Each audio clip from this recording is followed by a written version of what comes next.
Had a good question from, looks like Thuff3207. He says, or she says, how does the radio compare to your K1 or K2? Well, there's the K2, and here is the FT-897. That's with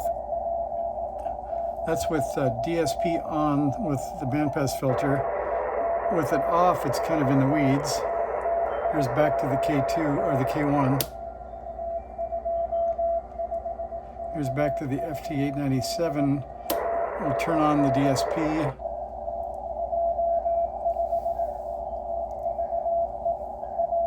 Back to the K1. I think the K1 is doing better in this case. I've got the narrow filter. There's the wide filter. And the middle filter. And the tightest I have. So I think in this case, I'd rather listen to the K1.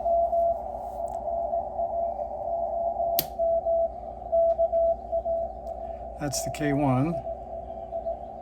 There is some QSB, so it's hard to be perfectly scientific. But you can see we're at S8 noise, which is a pretty rough time to be listening to CW, but that's what I've had lately. But I think the K1 is doing a better job with its narrow IF. So it's pretty interesting. That FT-897 is a lot of radio, but it is getting old. The CW tuning indicator is cool, and the dial is cool, and the S meter is cool.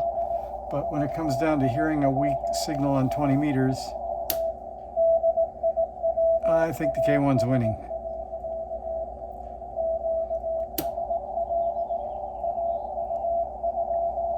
Still plenty copyable on the FT-897. Yeah, and there are moments when you switch when the QSB makes it sound maybe more even. But I'll leave it to you guys. FT-897, K1.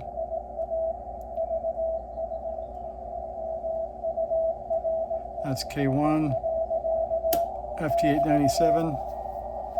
So I think both are usable.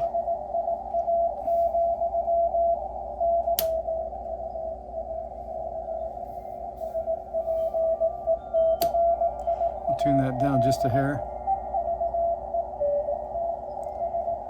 There's the tuning indicator on the middle.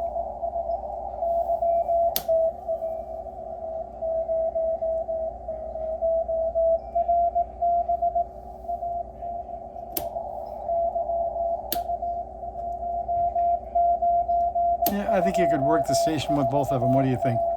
Anyway, there's the answer to the question, how does the K1 do? I think it does pretty well, maybe even better. See you guys.